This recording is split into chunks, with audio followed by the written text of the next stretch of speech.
first thing in the morning. Take your protein pills and put your helmet on. Who here has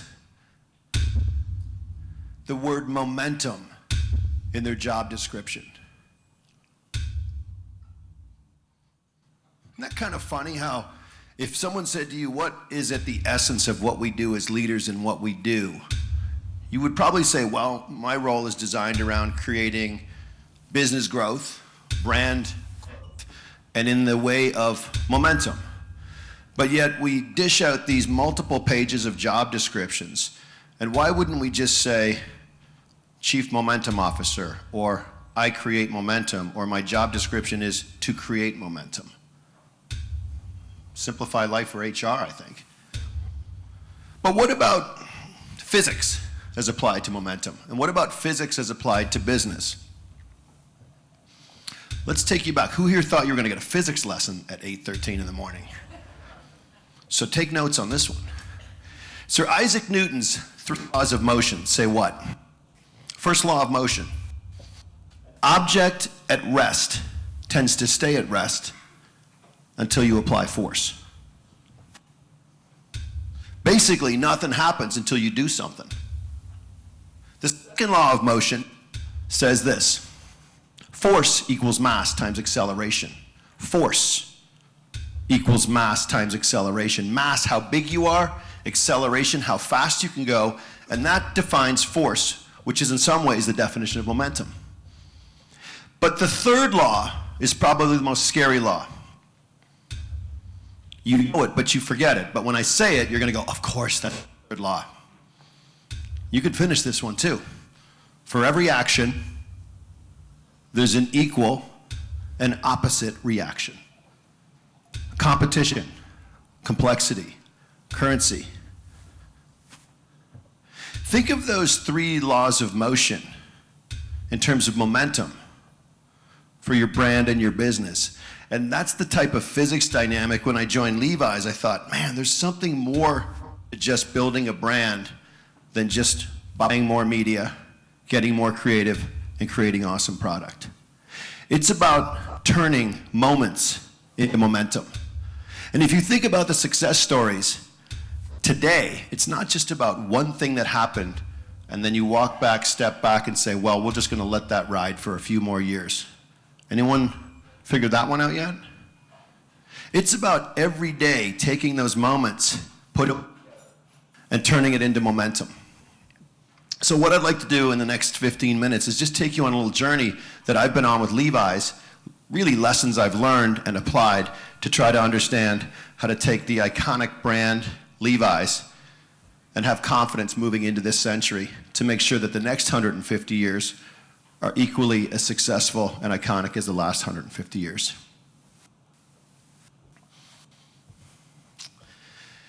We often get faced with the question, should you rest on your heritage and leverage your vintage and your leadership and the invention of the blue jean since 1853 and be iconic, or should you innovate for the future? We're an iconic brand, but we became iconic through innovation, and not just in product, but innovation in how to embody the energy and the events of our time along the journey of Levi's. From gold miners to cowboys, to rebels with or without a cause, pair of jeans, t-shirt, and a leather jacket. Synonymous with rock and roll, Woodstock. Is anyone at Woodstock? Damn, there's usually someone in the room who can tell stories. Well, if I was there, I would have seen 97.3% market share for Levi's. This is a first. I might have to stand up here. Is this thing working? We good? So we got 97.3% market share. It's pretty high market share, right? And then what I found out was basically the other 3% of the people were naked. So in essence, we had 100% market share. That's a good starting point coming into the 70s. But then as we come into this century, the question I asked, literally flying into San Francisco, California a few years ago was, how can Levi's be the 150-year-old startup? What does a startup have? A startup has energy. It has focus. It typically has one item that it's obsessed with, a product or an idea or a service. And then it takes that, and they know that tomorrow is going to be better than yesterday, because it's not. They might not be around. And what does an iconic big company have that a startup would want? Heritage, authenticity, scale, access to 2,700 doors around the world to instantaneously drop a category that they deem to be important into the market immediately. Things like awareness, affinity. Not only do you know us, you really like us. That's what startups want.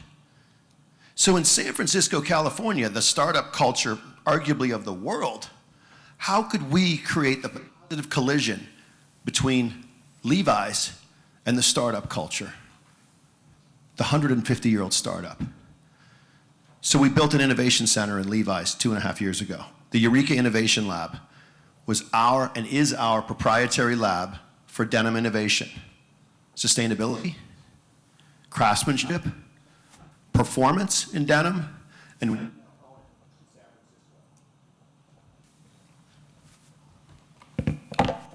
so when you think about bringing those two together for your brand and your business, we had to, because if we didn't innovate the future, we would rest on the past. And when you rest on the past, you take your leadership for granted. And what happened to Levi's at the end of last century was essentially Fort Levi's got attacked. It got attacked by fast fashion, by verticals, by premium, by value, by private label. And no one took the lead. Levi's has always been the leader in denim since it was born. But boy, it didn't feel like we were leading. Now, with an innovation center, an eye to the future, the confidence that tomorrow is going to be stronger and better than the past, and the past was pretty good at Levi's, it gives a new cultural energy of the 150-year-old startup. And so the question is not, should you be one or the other? Today, you need to be both. Tether the past and invent the future. What about this notion of vision or execution? We're seeing a lot of that today. Oh, great leaders need to be visionaries. Oh, but also business need to execute with perfection. And the answer, obviously, is you need to do both. You need to have vision and execution. And the best example of that, you can probably tell I like the 60s because I go back there a lot. Think about what JFK said at the beginning of the 60s. Let's put a man on the moon, and let's return him back safely. That was a bold vision. That was a vision. Now, a lot of people probably doubted that it could happen, but he executed that. In July of 1969, safely brought a man back from the moon. Vision, less than 10 years later, executed. And someone somewhere famous, let's give it to Nelson Mandela. I'm attributing a quote to him. Vision without execution is really just a dream. And so today, having a compelling vision for Levi's, we want to be the most loved and most relevant lifestyle brand again, because we were that, and we essentially invented lifestyle without even calling it that. And then throughout our journey, lifestyle became different things to different people along the journey, all legitimate. It's the style of someone's life. Who are we to argue? But what we promise is authentic self-expression through lifestyle. And having that vision and then creating a mission against that to create legitimate Levi's lifestyle solutions was the starting point. And now we've been on a journey to execute against that in how we show up in the market. Here's a question that's under constant debate. Should you stick with your core or should you expand for more? Big question. And those that sometimes wander too far from their core get into trouble. Sometimes those that stick to only what they did when they did it best and didn't expand find themselves in trouble. That was our conundrum. The worldwide leader in denim. When I showed up in 2012, seems like 12 years ago. When I showed up in 2012, I basically was told, JC, welcome to Levi's, man. We're all good here. We don't have a problem. We're the worldwide leader in denim. And we always have been. like, wow, that's a bold statement. And it's kind of true. But then you ask the question, pretend this was a closet. Your closet. Well, actually, this is a bad room to work on this one with. You guys over-index on cool stuff in your closet. The average consumer, the average fan's closet. Guess what percent is denim? 6%. So then I reframe this leadership phrase of we're the worldwide leader in denim. I say, so we're the worldwide leader in 6% of our fans' closet. 6%. Doesn't sound so big and bold, does it? But then you start to ask yourself the question, what if the vision pivoted from not us being the worldwide leader in denim, because we already are, but what if we said, let's understand not share of denim, but share of closet? And when you start thinking about share of closet, you unlock category expansion. You unlock lifestyle vision. You unlock the ability to create an experience that takes your Levi's fan who loved you for the 501 on a journey. Last I checked, every single pair of jeans we make has a belt loop on it. Let's sell some more belts. And basically the vision became anything that touches a pair of jeans becomes a category that we should start competing in. A belt, a t-shirt or a shirt, a jacket. I promise you it's touching my jeans right there. What about socks? What about shoes? Trust me, I'm wearing Levi's underwear. Think about how easy that one is. On the back of every pair of jeans, we know your size. You know I'm a 36, 34. Wow. If we know that, why don't we say, you're a 36, 34, here's a 3-pack of underwear while you're at the moment of truth, and you're actually thanking us for spending an extra 40 bucks. Wow. Protect the core, expand for more. And the lessons learned on that come from other places. The full pun intended, Apple didn't just stick to its core. It was a computer company with a simple operating system 25, 30 years ago. It declared 25, 30 years ago it would be the leader in communication through phones, the leader in music through being 69% of the digital music downloads, but it still protected its core, and it's expanded for more. The answer is, today you need to do both. This is a tricky one for us. Those of you that have followed the Levi's journey know that, wow, well, you can get Levi's everywhere. But sometimes by being available everywhere, it means you're too accessible. And by being too accessible, it means you're turning the dynamics of the denim market and potentially what you do and how you show up into a commodity market.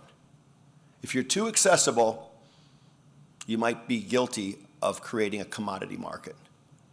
If you're only aspirational as a democratic brand, you're not true to your DNA to offer Levi's jeans to the world.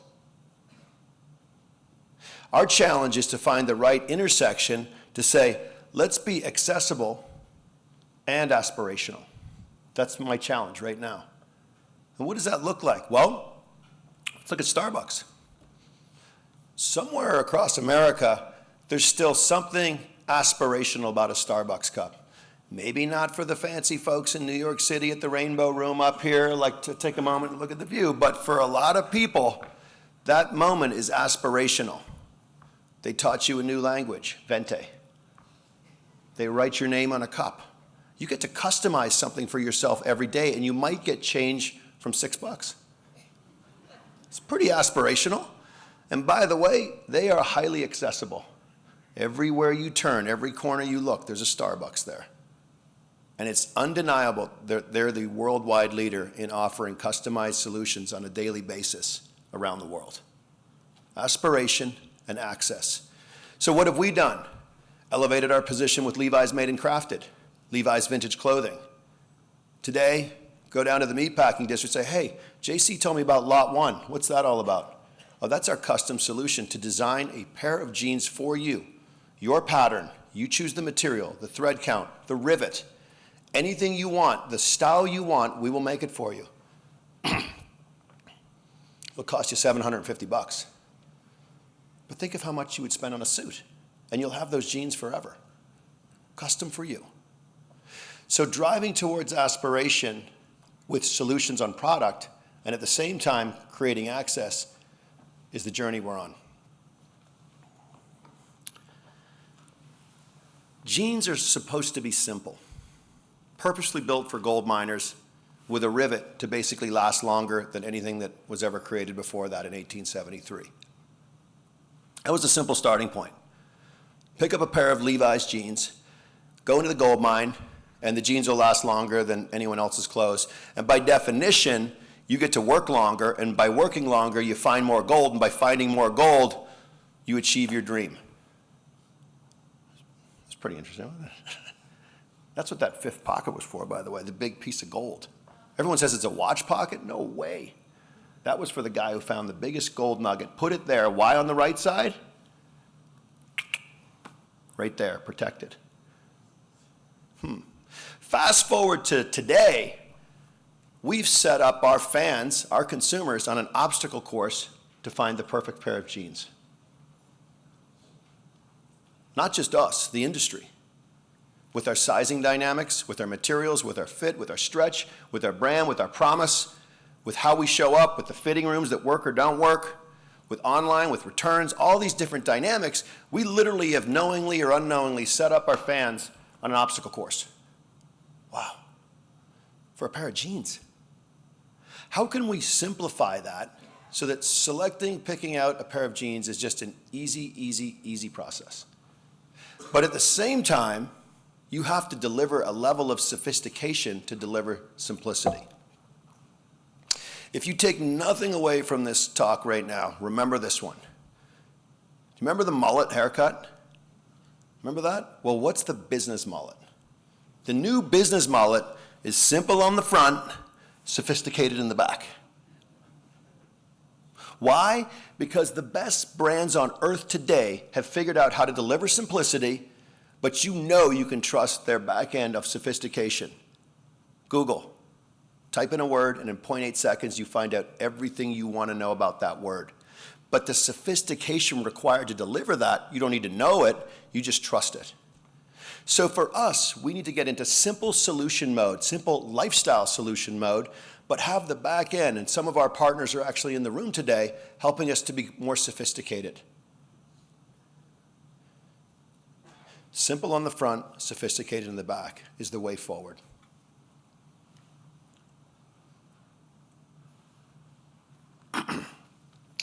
When I was at Keen Footwear, I used to, it's a small startup up in Portland, Oregon, and people would say, well, you know, what's the biggest lesson you've learned around being an entrepreneur? And it's this dynamic here. It's about when to be aggressive and when to be patient. We've all been there before, right? Who here has been aggressive at the wrong time? Come on.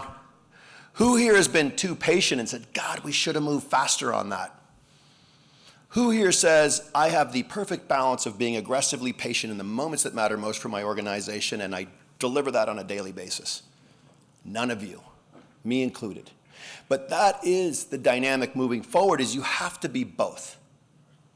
In today's world, I fundamentally believe there are moments when you are so sure that the action required for your brand and your business has to happen now. You have the resources, the team, the vision, and quite frankly, there's survival skills to have to take that action, and you need to be aggressive. There are other times, especially in San Francisco, when it's a little foggy, you're not clear, and that step you take might actually put your business or your brand in harm's way. You need to be patient. But being aggressively patient, I think, is a virtue of leadership today that we all need to take on board, and not just for ourselves as leaders, but for our teams. For the next generation, understanding that being aggressively patient is actually the new virtue of business.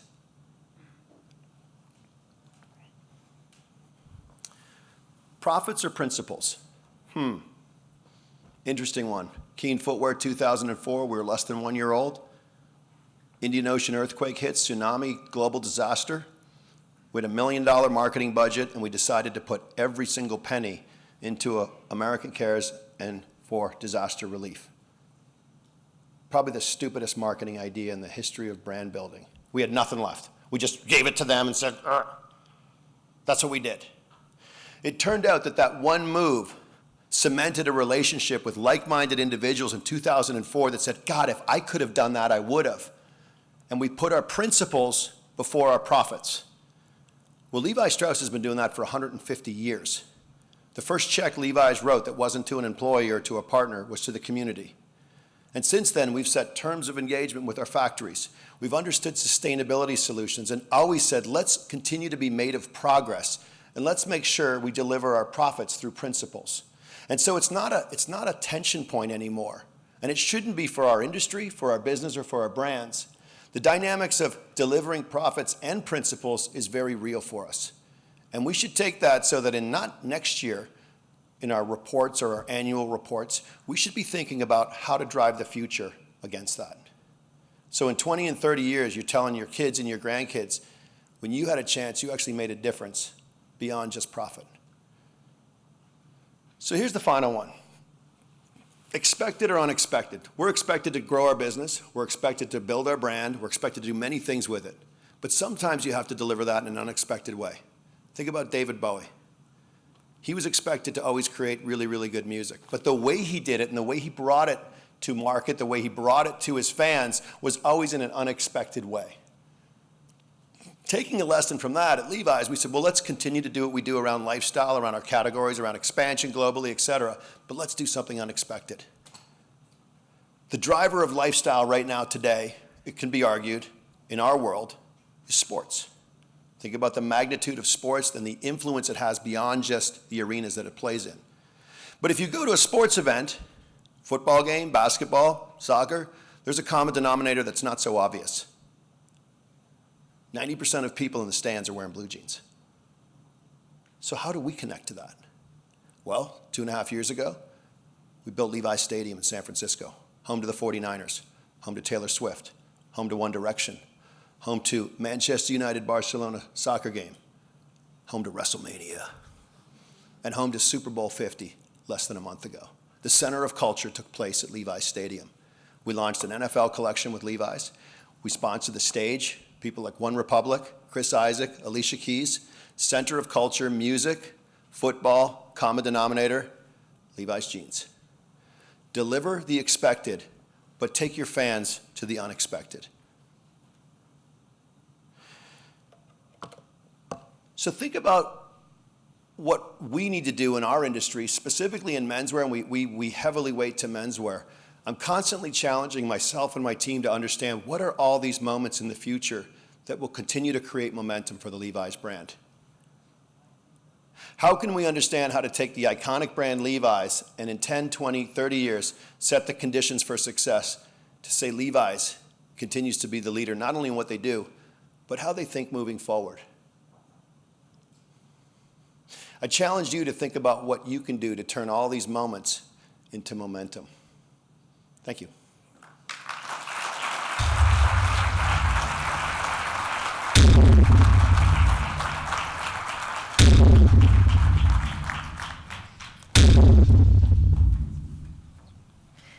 We do have time for questions. Please raise your hand. I'll bring the mic to you.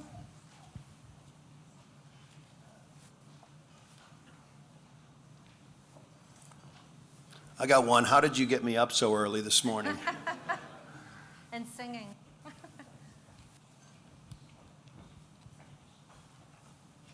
Right here.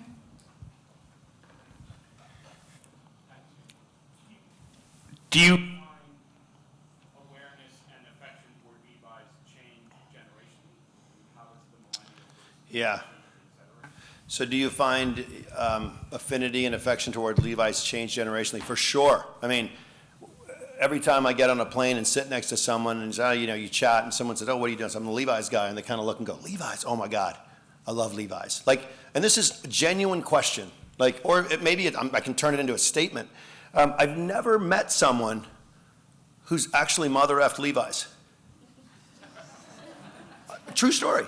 No one's ever said, oh, really, Levi's?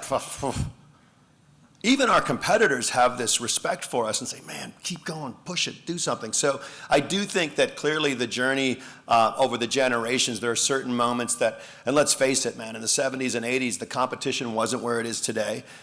We were doing things that were synonymous with being in the center of culture, and it didn't hurt when guys like Bruce Springsteen stood like this on a Born in the USA album wearing a pair of Levi's, and we didn't pay him to do that. So one of the challenges we have, and it happens to me again on the plane ride, is people say, well, oh my God, Levi's, I used to live in my Levi's. Literally, people would tell us that. There's very few brands that people say, I used to live in these. But what we have to do now is make that next connection. So the 501, you all know, was the gene that started it all. But what's really interesting, and there's some people in the room that could confirm this, is I believe the 511 is the single item of choice for the millennial male in the apparel industry. That's a bold statement standing in front of this crowd, and I've never made that statement before publicly. But somebody challenge me or support me on that, because I fundamentally believe our job of iconic past, innovative future is how to be relevant to each generation. And I think our next challenge is to get the next generation of fans involved. So I think we're connecting in ways, and this notion, this marketing campaign we have, which is beyond just a seasonal campaign, is the Live in Levi's. And basically what we say, because our fans tell us this, is, yeah, I've worn other jeans, but I live in my Levi's. So I think we're finding ways to connect not only to the loyal fan of the past, but also to the fan of today and the future fan. One in the back.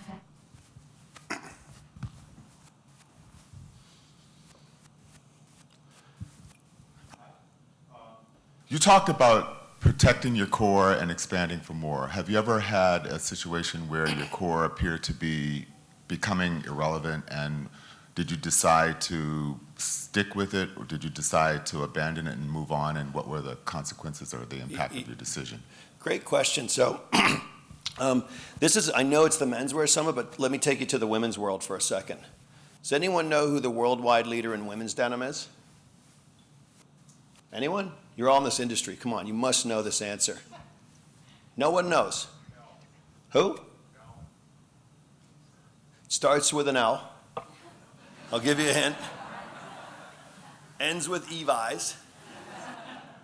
But check this out. So it's to your question. So we are by definition globally the worldwide leader in women's denim. But as you go into each specific market, we're not always the leader. Why? Because there's different, it's highly fragmented, and there's different brands around the world. In some markets, it might be Calvin. In some, it might be, anyone been to China recently? Anyone heard the brand Textwood? Apple? These are women's denim brands that are huge in China. Anyone been to Germany lately? You know the brand Brax. These are brands that resonate in markets that the common denominator in the top 5 is Levi's, but we're not always the leader. So even though it was part of our core, we decided to reassert ourselves in women's denim last year, and we redid our entire collection to come up with a simplified way to not put women on an obstacle course, but put them on what I would call the opportunity course to find the perfect pair of jeans. Our business is now growing faster in women's than men's, and our men's business is still growing. So we had to recalibrate our core on women's denim in the face of a fragmented global dynamic to be able to assert ourselves again. And we connected that with great people like Alicia Keys. We did it also by giving more space in our 2,700 stores around the world, and by over-indexing our marketing spend, budget, and creative against women's. We're about 25% women's, 75% men's, but we have to have a vision. If any of you know how the market dynamics work, certainly for denim, it's the other way around. So how can we reach a balance of, say, 50-50 over the course of the next 5 to 10 years? You do that by reasserting your core in women's denim. And a little side comment on that. When I joined Levi's, I was looking at other categories, protect the core, expand for more. And so I asked the question, who's the worldwide leader in branded belts? Does anyone know? I can tell you, my team didn't know. I asked my team, I said, just out of interest, it was a genuine question. Who's the worldwide leader in branded belts? If we sell belts and we want to do more categories, no one knew. Kid came back the next day and said, JC, I got the answer. You're going to like it, but you're not going to like me. Why not? Because it's us. A startup. Could you imagine a startup not knowing that it was leading in something? It would tell everyone in the world. And there we were, Levi's, leading in branded belts globally, and we didn't know it. So this notion of protecting your core but reinventing it, but expanding simply for more, I think is a very, very real success ingredient for Levi's moving forward.